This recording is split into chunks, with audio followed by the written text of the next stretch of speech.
Oh, hey, we did it. All right, we're back. I think we recorded a 2-second video. That's fine. We'll upload it. We'll call it. Do you think my family ever's gonna come back? Actually, I was thinking more like profound conjuncture. Yeah, we gotta give it a long name. But I was saying, yeah, so there was that, and I remember my sister had DDR Max. Well, I'm not getting the boxes. And that's an but that was another. I guess I'll go. I can't actually anyway. Wait. Oh, crap. You also can't quit the level until Crash is alive, which they kept in the Insane trilogy for some reason. You were saying words. I'm sorry. Go ahead. But yeah, so there was like the Spyro 3 soundtrack, which we like hand recorded and then burnt to a disc. Then there was also some discs we burnt of DDR Max music, which I think I got on LimeWire. I forgot about LimeWire. And then LimeWire was like hilarious. Just how like bootleg it was. And how absolutely illegal it was now that I think about it too. I think YouTube is. It's okay, it's not a thing anymore. They can't get it. They can't get to the past. I remember looking up obscure like DJ names and whatever from that game, like kept looking over to the TV to get these stupid DDR songs, which some of them are cool, because like I said, I like the Tekken Tag 1 soundtrack. Yeah. And it's very like techno-y, which I'm not normally into, but that's like an exception. I'm normally the Metal Man, or the Power Metal Man specifically. But for some reason, like Tekken Tag 1 and some of those songs on that soundtrack like give me the same like feel. I'm like, okay. But the other ones I've gone back and looked, they're like bad. I don't like them. They're annoying. And I'm like, wow, I really just didn't have anything better to listen to. Yes. There's another one I want to say, but I'll save it for the end because it's almost a lead-in topic. Oh. Because we're probably going to talk about it for a half hour once I bring it up. But I mean, at the very least, we just started recording, so you can... Yeah. Well, I'm just thinking so I get my thoughts out, because okay. I lose train of thought way too easily. But, yeah, and then what else was there? Just don't forget it. I don't think I started listening to real bands until Guitar Hero 2 came out, I'm going to be completely honest. I think it was literally just game soundtrack. I think after that, too, after the DDR poo-poo phase, was probably when I would have gotten, like... Crap. Shortly after, probably would have gotten a Wii. And then Twilight Princess, which got me into Zelda. And then I ended up getting a lot of Zelda music and listening to that. Which then 2007, Halo 3 came out. I got super into Halo. Had a bunch of Halo music. So it was like mostly soundtracks. And then like the few songs I knew by real bands from Guitar Hero 2, but just that. And it's like, you don't get like an album on LimeWire. You would just literally look up a song. Yeah. And then I didn't even know what an album was. So, there's that. But, the one... What else was I thinking of? Possible. This is me just listing names of music. Yeah, that's what people do. Oh, I'm trying to think. We What have else a good was time it? doing it. And then there was a bunch of like... Because I had the iPod Shuffle for so long, and then got like that blue Nano. And then I got the black, like, boxy little video Nano. Yeah. I can't really say boxy because it was, like, thin as paper, but it was shaped like a perfect square, pretty much. Directly into that whale at high speed. So cute. This is adorable. Anyway, the one thing I was going to say that was probably... Oh, yeah, and then, yeah, and sometime later, Guitar Hero 3 came out, and then I didn't have it, but alright, that's bullcrap, but alright. People I knew at like school would have the songs on their iPod and stuff, so that's how I figured out about Guns N' Roses and stuff like that, like everyone else. Yeah. And then Dragon Force, interestingly enough, around the same time, probably like 2000. Well, no, that would have been 2000. When did Guitar Hero 3 come out? 7 or 8, I think. I don't know. 2008. Sounds about right. 2008 was like my big Zelda renaissance because I went and was like, I had Twilight Princess for a while, but I was like not good at. I think it said Toilet Princess. Yeah. I was just not good at those games or something, and I was an idiot, so I kind of didn't beat it, and I got stuck. And I know that's embarrassing, because that's, like, known as one of the easier games, but then I, like, went out and bought, like, every main Zelda, so I beat Ocarina of Time, and I played Majora's Mask and stuff like that. But around that time, I remember a really bootleg parody series that was just kind of a rip-off of another parody series. Because there was a Yu-Gi-Oh! Abridged series, and then this other guy did the Zelda Abridged series. where he just did all the voices, and the more I think about it, I feel like it was really cringy, but I haven't seen it in so many years. Yeah. But he eventually got to Majora's Mask, because he did, I will give him that. There were like tons of episodes, like dozens, and he did have dedication. So I remember watching like the entire original one. There were some funny parts that I can remember that stand out, but the rest I can't really remember. Oh, wow. If anyone knows of this and loves it, I'm not insulting it, I just literally can't remember. But, yeah, when he got to Majora's Mask, there was a song he used in the intro called Full Moon, and I was like, oh, I get it, because the moon in Majora's Mask. I'm like, actually, this is the greatest song I've ever heard in my life. What is this? And then I looked it up, and it was Sonata Arctica, and that's how that got started. I was wondering what that was leading to. That was in, like, 2008. But then, of course, I was an idiot and still didn't know what, like, albums were, so that was the only song I listened to, like, every day. And then I stopped for a while. And then not until I was a senior was I actually... What sparked that? What made me... Oh, no! Yeah, because I was, like... I was, at the time... Here's also I'm a jumping... secret thing. Oh, yeah, this.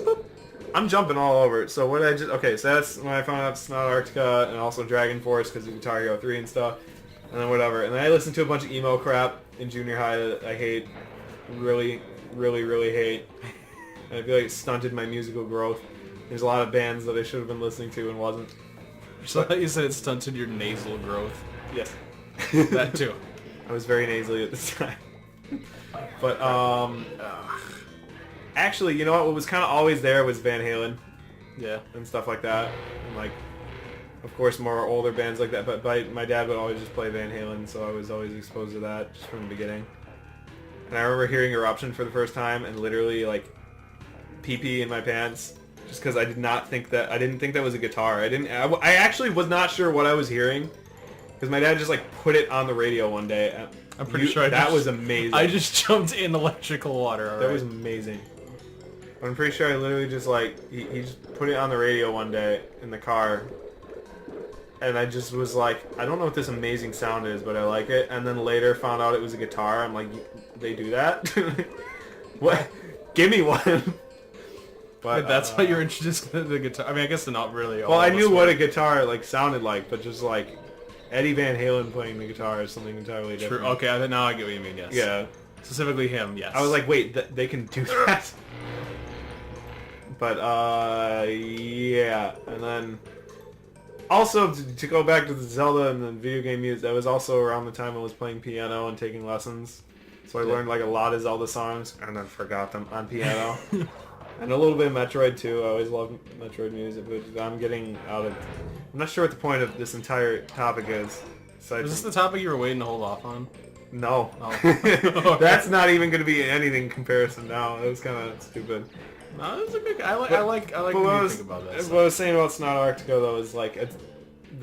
I had that one song in like 6th grade and I loved it, and then that was it. And then stopped listening to them, listened to emo, terrible crap for like 3 years. And then in high school it got a little better because I had Pandora.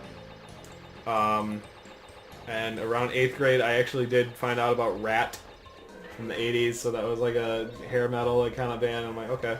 And then from like listening to that station on Pandora, I figured out about like everything I had been missing out on from around that time.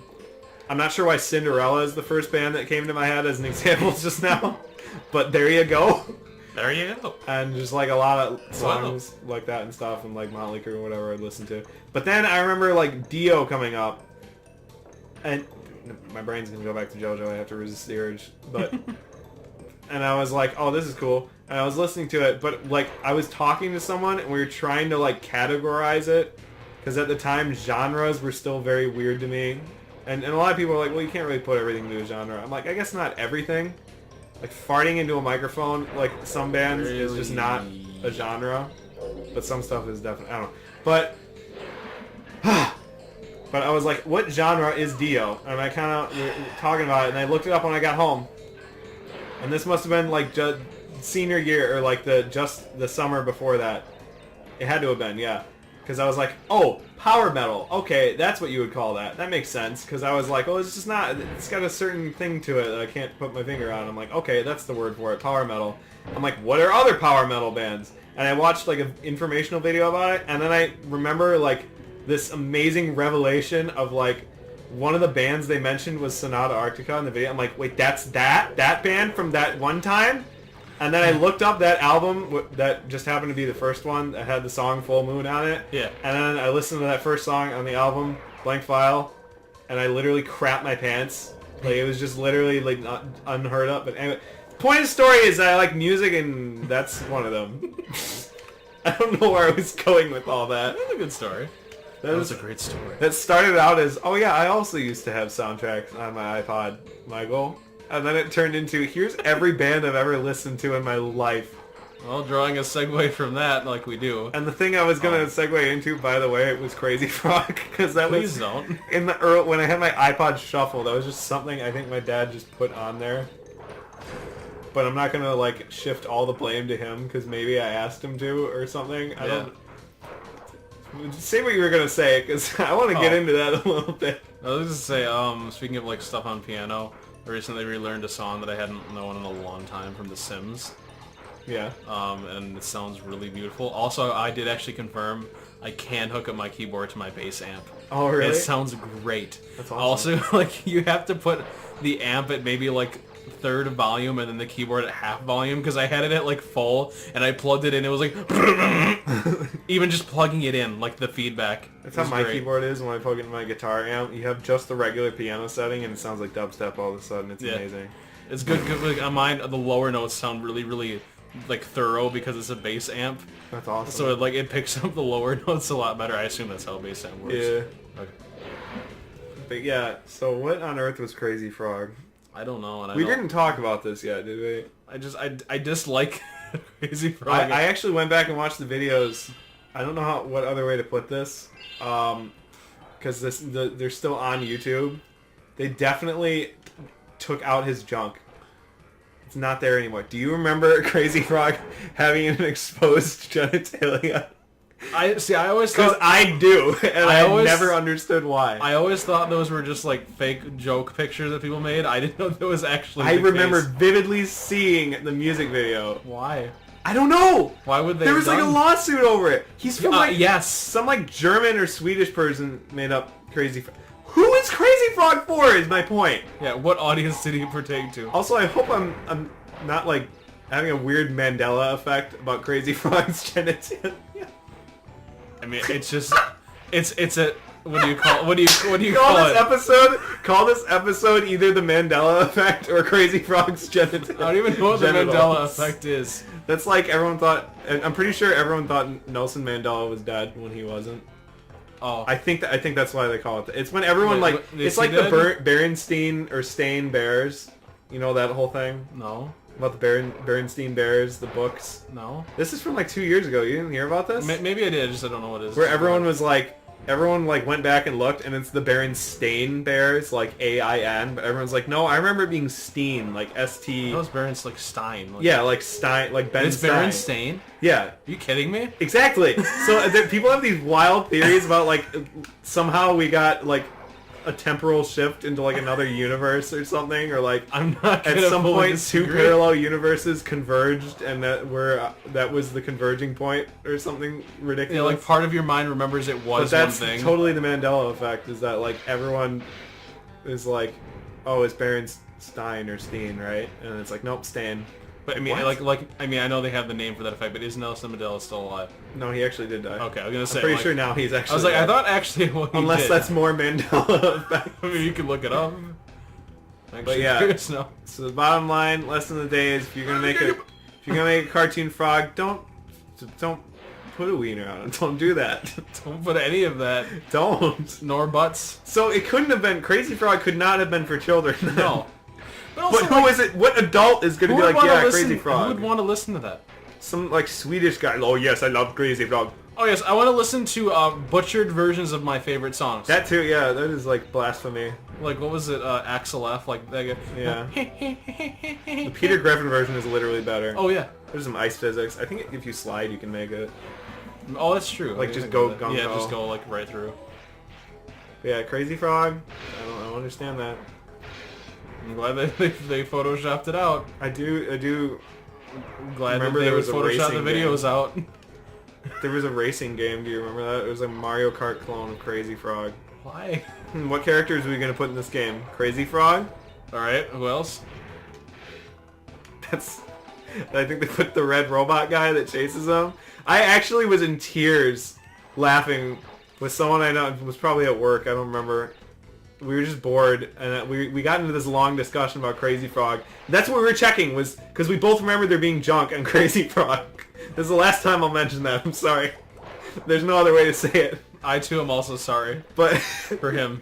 But we were both like, okay, we totally remember that. And we looked up the videos to see if it was still there on the Vivo. It's like gone now because they CG'd it out. But we were like just watching videos because we were trying to remember how some of them go. We're like, oh, we are the champions. Wasn't there like a disgusting army of like 1 million of those like red robot dudes like singing in unison? And we started watching it, and there's about like 5 or 6 in a row on like a soccer field at the beginning, and we were dying laughing at that. And we realized that was more like weird, like mixed up memories, because about halfway through, they get to the like chorus of like "We are the champions" or whatever. But then like halfway through, it's like 1 million Crazy Frogs as far as the eye can see, all perfectly in unison in like clone trooper formation, all singing it. Like literally 1 million. So the realization that we both just like mixed that memory up with the red dudes at the beginning, we just started dying laughing, and I couldn't breathe. I don't know. Why would anyone choose? Also, think about it, someone had to take time to animate that. They put time into that. I definitely want to... Okay, in between this episode's probably like a half hour long. I just realized we're still in the same episode where I was talking about music. Oh yeah. I guess we'll end at this level, and I'm actually going to Wikipedia that right now and make sure I'm not insane, and I don't have to edit out me saying crazy things. Just like the Crazy Frog.